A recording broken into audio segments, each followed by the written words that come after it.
Okay, I found it. Can you see a daughter's voice? Okay. Oh, remember, we're not pitching it. We're just doing a case study. Yes, ma'am. I just need to, okay, now I'm going to go to stop sharing. Absolutely. And I've done this before as I've done different pitch decks as case studies, totally different ones. Oh, Awesome. okay. We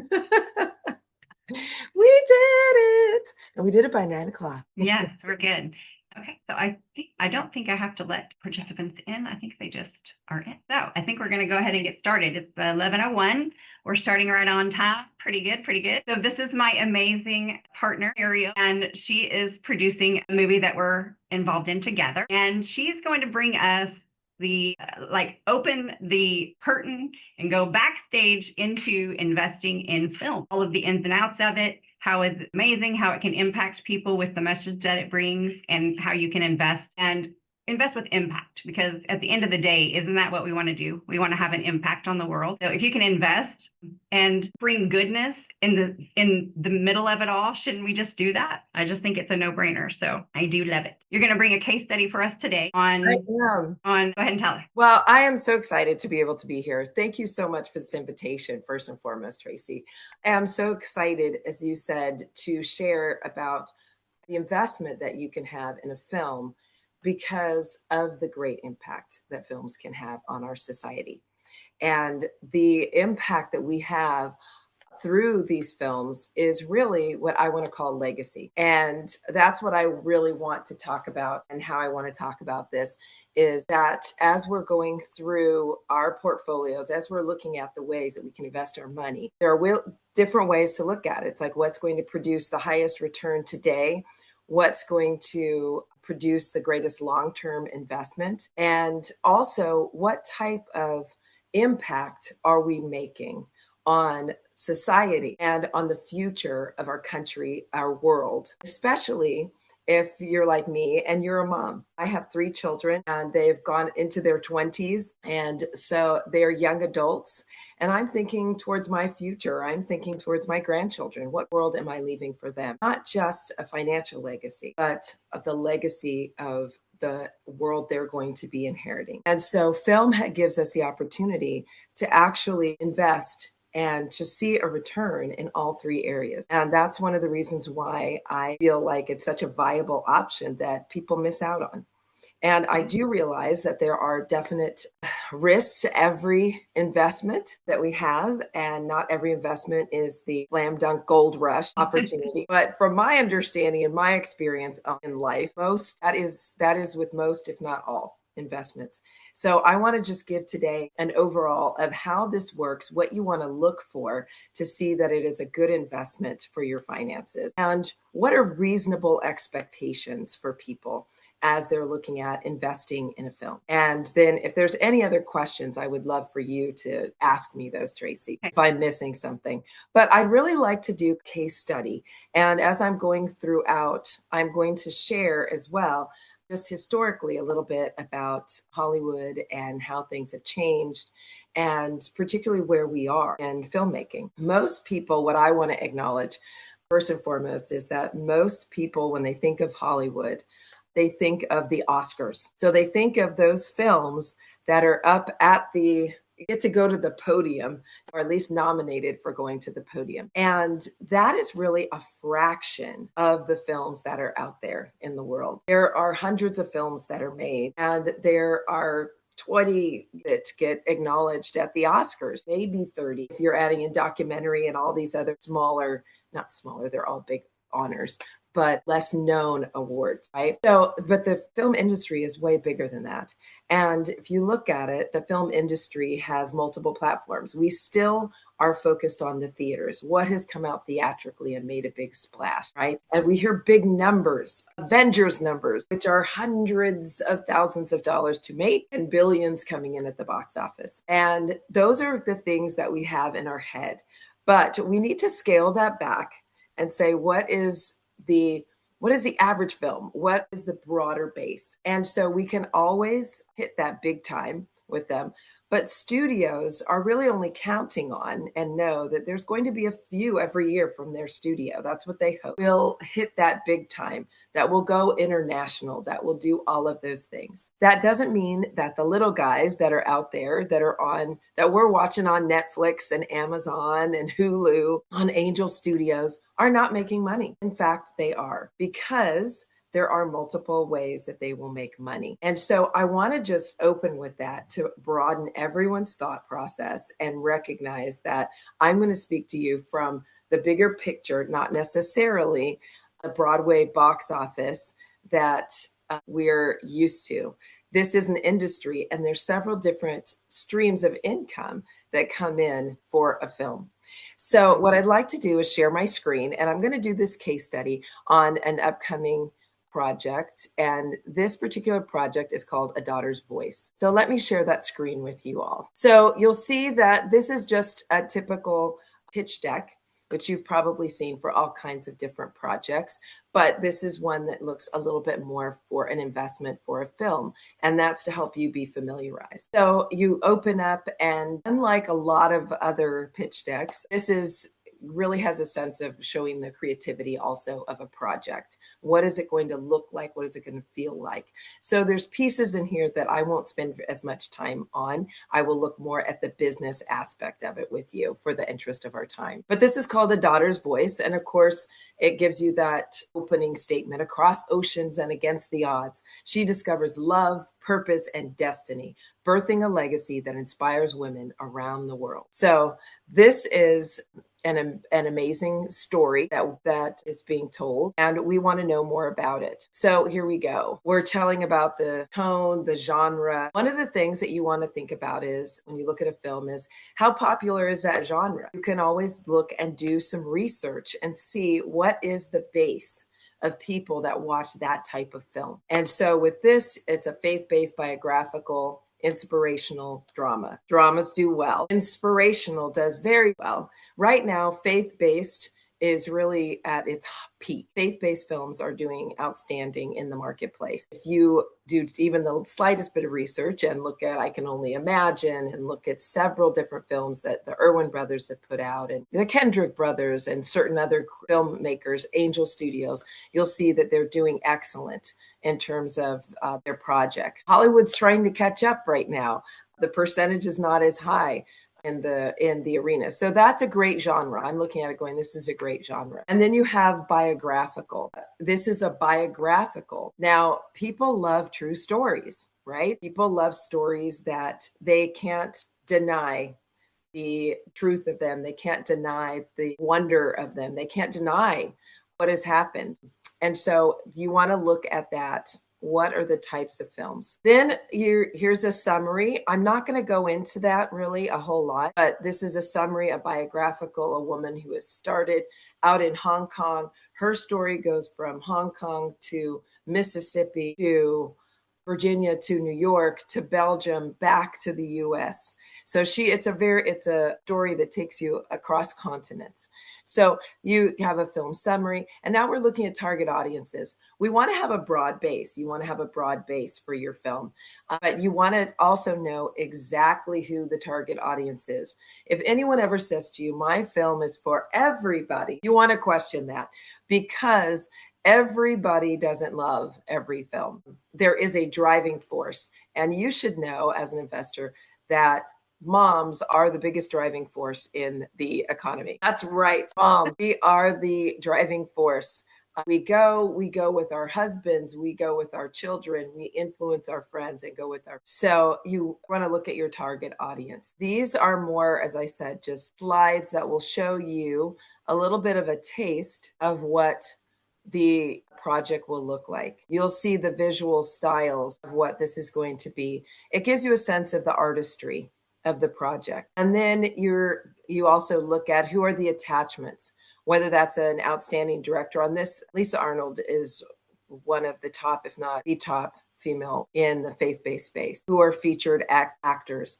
Just like if you were looking at oil, right? You want to see in the oil business, if you're going to drill in California, for instance, you want to see okay, have these people drilled in California before? Who do they have on their team that knows what they're doing? Because I've never heard of oil wells in California. Right? Whereas if you heard Oklahoma and you hear somebody, well, this guy's been doing it forever, it's the same thing. So with this is actually a project that is interested in not only showing in the United States, but abroad. And when you look at international, where would you go? You would take this to Asia, you take it to the Chinese market. So this is a featured actress who has an amazing background and connection both here in the United States and in China. So that would be a key player, a key role that makes sense for this particular project. So she might be someone who we'd say is, oh, she's well of oil. Same with cameo appearances that you have. For instance, you want to look at, in again, sticking with the oil, you want to say, who's someone that people trust in the oil business, right? Well, if you go to a faith-based film and you're looking at it, you might not look at it the same. Just as Lily Chen, who we just saw, might not be a name that is recognizable for the average person on the Oscars. Who would Lily Chen be in the Asian community? Who is Lily Chen in the international community? We're looking again based on our audience, right? So Dr. Mark Yarborough in this is the sixth president of Dallas Theological Seminary. As the sixth president of the Theological Seminary, there are 18,000 graduates who are in some form of ministry, active in their faith around the country and the world. And they have followings. That helps with bringing people to the theaters. That helps with denominations and ministries around the country and the world being interested in the project. So this one sweet man who seems like not a big deal in the oil business can be a very big deal if we have a faith-based film. So again, we're looking at this as investors, as projects that will be able to reach the audience that we want. That is going to drive the investment. Then we look at producers. So as you can see, I am a producer on this project, George Escobar, Lori Ann Beelan. You would go through and look at what type of projects and what are these people known for. As you look at it, Joel Bunkowski, Tracy Gore is involved with us on this project. We have filmmakers that have done these different types of projects. So as you go across, you see these are not people that are new to this industry. In fact, as you look at and would look up these different projects, you'll see that these projects span for probably 3 decades in its team, different genres. They've been theatrically released. They've been on platforms that are new, old, and the newest platforms. These are projects that are very recent, and these are projects that have, again, great impact. And I want to bring that up because, again, there is that opportunity to say, gosh, these are all fun projects. These are all interesting projects. But as we go through, these are projects that can align with faith and family values. And so as we look at these different projects, it's like we look at this, The Last Appeal. This particular project was one that has reached, as of 5 or 7 years ago, 15 million people around the globe. These are other projects. Reconciled has been on the TBN app, the TBN app actually reaches more devices, more people around the globe than any other platform. At Christmas, each one of these, even the kids camp, all have a great message, something that you can stand behind, something that I am proud to have my children see, something that I say that if I was a part of or one of my team members a part of, they contributed something very positively to the fabric of our society and our community. Cage No More was one of the first films really tackling the issue of human trafficking, and an excellent film. Priceless when it circled back and became in something that was really on the minds of our country and came to the forefront. An excellent film with For King and Country, one of the biggest Christian bands. Some of them tackling prejudice of faith in foreign lands and sharing it. And even Kids Who Flipped, which is one of the most recent projects, is right now on the Angel platform and very excited, opens today on that platform. And it is the first of its kind. It's watching kids flip houses and what they learn business wise, but also growing in character as a person by the mentorship of someone who shares it from his life. So these are powerful projects that, again, really share something important and meaningful for our projects. Let me move this. Let me see. I'm not able to get across, I think. There we go. Comparables. So these are comparables. When you're investing and you're looking at film, you want to look at what is the budget of this project and what are comparable types of films and how have they done. So this gives you an idea when people say none of these are you going to see on the Oscars, but a $5 million budget that returns a almost $54 million return on Overcomer, the first one, I'd say that even if it's not Oscar worthy, it's still investment worthy. um, if you look at the one, His Only Son, let's look at that for a minute. 100,000. And what return is that? That's pretty amazing when you look at those returns. War Room, a budget of 3 million, did 123 million. This is a faith and family project. These are projects that, again, have an impact on our society and that are speaking to an audience. So then we look at what impact we can make. Again, this is the faith and family space. So it's sharing faith. It's also looking at areas that can be supportive of people's healing, of families' healing and growth and development. So we look at different ways that we can partner with different organizations and how we can address some of those, whether it's suicide, whether it's people in need of personal growth, support, healing. The Anita Carmen's story lends itself to those things, to partnering with different organizations and agencies. Tax incentives. Now let's get down to some of the nitty gritty here. In faith-based films, you have up to 31% that can be offered in incentives in the state of Texas. That is where this particular film is going to be. There are several states now that offer amazing incentive rebates that can be from 10 to 31%. Texas is at the top end.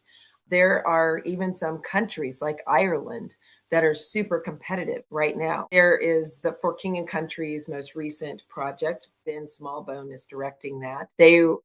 His son was actually on our most recent project, and he is still there or just finished up, I think, in Ireland filming, because the incentives are so great. There's a 20% base rebate in Texas. And if you look at that on a $3.5 million film, that's quite a bit of a return on your film from the very beginning. And then there's no sales tax and no field tax. Those taxes can add up. So when you look at that, you can look at an investment opportunity like this, and you're going to see the base breakdown. The base breakdown on investment is what is stated here. You could put just about any film name in here. Now, of course, everything is negotiated. So I'm not going to promise you that every investment is a 20% return. There are those that someone goes in for 15, and maybe because someone has given the initial investment for development funds, they're going to get 2% more, or they're going to get some other specific payout for them for that initial investment. But this is very standard. So the investor in A Daughter's Voice and many others will receive their investment plus a 20% return on their initial investment that's paid from the film's net profits after recoupment of marketing expenses.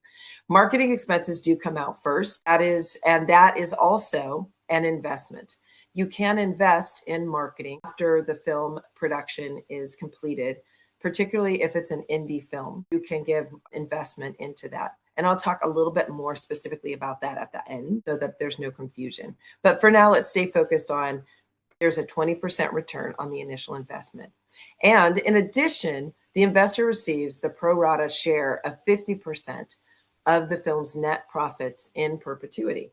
So that is part of the legacy of the investment, that not only are we bringing something into the world that can be forever, but as you go through, someone may give you an investment where you can make that 14% automatically in the first year. And you'll average maybe 12%, 10% over time for this. But with a film, you have your return as well for the rest of your life and the life of your children, grandchildren, great grandchildren. And you have the influence of that from generation to generation.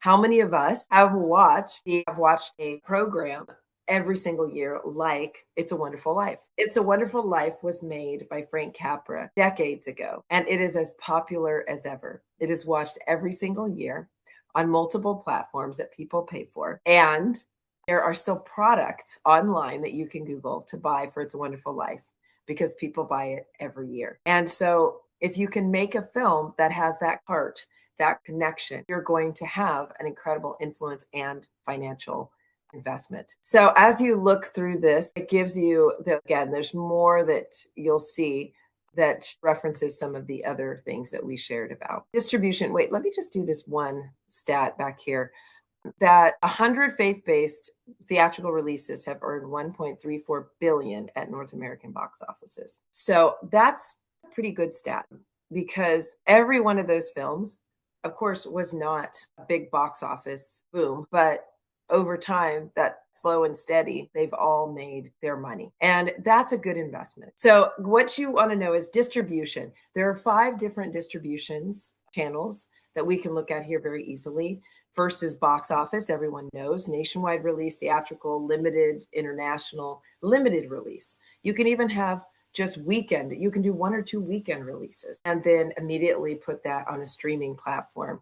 And that streaming and licensing, whether that's Amazon Prime, PureFlix, Netflix, Angel Studios, ISME, these are all opportunities for streaming and licensing, whether that's subscription television, free television, which is actually advertised, that's AVOD. They're all platforms that again allow for additional income for that film. Church and conference screenings that are around the country that can happen. There's also educational distribution. Believe it or not, people still buy DVDs, people still buy the opportunity to have the film for life. And then ancillary revenue like soundtracks and other products that can come from it. And then additionally, when we go through, you can see that a project can go through and develop their own plan. They can say, we're going to do a film, the film incentive, then a pay-per-view premiere, then we'll go to Amazon, then we'll go to a mega church movie night. These are just options that can allow you to see a plan of advertising, church showings, theatrical. How do we create all of these opportunities or use all these opportunities? So this, just by chance, is the woman, Anita Carmen, amazing woman who reaches women around the world. And this is her adorable granddaughter in here. So I'm going to stop sharing and go back, okay, to you all. There we go. And I want to be able to answer any questions, Tracy, that I didn't cover in that. I'm really trying to stick to our timeline and open it up the floor. But these are, I did say that I would give a little more about the marketing, and just in a quick 30 seconds, aside from being able to invest into a film and have the returns there, someone also can come in at the end, say you missed the opportunity to get into the film. And then you can come in at the marketing and say, well, we want to put a $2 million budget into getting this out into worldwide distribution. And with that worldwide distribution, what we're going to do is we're going to take that $2 million. We're going to partner with Angels Studios. We're going to have a big theatrical release and then end up on their platform. From that theatrical release, we've made the money back for the film. And the first money that what gets paid is that marketing. Now, the difference in the investment is this. When you invest in marketing, you get your 20%, your investment and your 20% first, but you don't have a piece of the legacy pie. Your legacy is the impact, which is always amazing, but you do not have that continued return. So that's the 2 different types of investments that you can have in a film. So a couple of questions come to mind, speaking like from an investor point of view, is how can you get exposed to these types of investment opportunities?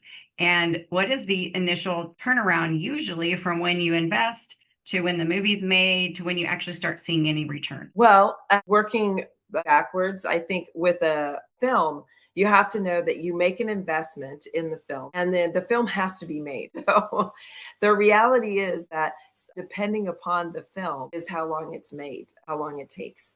That a film generally takes from, I would say on average, from 4 weeks to it could be 6 months to be made if it's a blockbuster film. Okay. Most films don't take those 6 months. It's the blockbuster sweeping films. And with some of the VFX and AI that has become available, it also cuts that down as well. But I would say a film like this that I just shared, it would take 5 weeks to make. Now, prior to that, there's pre production, and most films need at least 2 months for that pre production. And the reality is, they've been doing a lot of things prior to that. You have to find the right cast. You pull your team together. A lot of the team and the crew is a lot easier, but securing locations and venues. So, from the time that you make the investment to the time that the film is made, then the film being post production goes into refining the editing process, the colorization, all of those things, and then goes out into the theaters. I would say to most people that they should count on a minimum of 18 months to before a film would actually be released. And that's because every film, the films that do really well, there is a patience involved in this because you want to be marketing your film, especially if it's a theatrical release, about films coming out a long time before. Not every film needs that, but we want 6 to 9 months to at least be marketing and sharing that with people. So again, that's a fast turnaround, is 18 months, unless that it's a direct to platform. So it's something that an investor, again, you have to realize that sometimes there is something to the all good things take time. So And it's a long-term goal, not a get rich quick. it is, but it can be also a very exciting process. Investors can have the experience and the opportunity to come on set to see what's happening, to follow that process and be a part of it, to be at the premieres, and also to see the impact along the way, to go to the previews that happen, because you'll go out and you'll have different previews to see how people are responding. So it's a personality that you have to have that patience, to enjoy the process, and to know that there's going to be a great return for that patience. So how do people get exposed to these types of opportunities? Well, getting exposed to these type of opportunities is one where you have to, a lot of people say you have to know somebody. But if somebody like you, Tracy, who knows about this, and asking those that are in your circle that are giving you opportunities for investments, for brokers, those things, you can talk to them. You also can look on platforms that are looking for angel investors, those things. On LinkedIn, there are different film groups that you can be a part of. If you go onto LinkedIn and you see what are the opportunities for film investment groups or filmmakers, you can go onto LinkedIn and look up filmmakers. You can also find what are some of the films that you think are excellent films, and you can follow those individuals. You can start researching what do those individuals have happening, and contact as well. So these are all ways that you can find out about upcoming projects that are available. That sounds awesome. It is exciting. And this is my first film project at all to be involved with. And so it is very exciting, and it's very honoring to be a part of something so magical. So I really appreciate your time today. You have promised and delivered exactly what we needed to hear today about understanding film and investing and what's important to look for. And I really appreciate you. Thank you so much. Thank you, Tracy. It's been just a joy to be here with you. Okay, we'll see you later. Make sure to visit the my7streams.org website for more info on the club.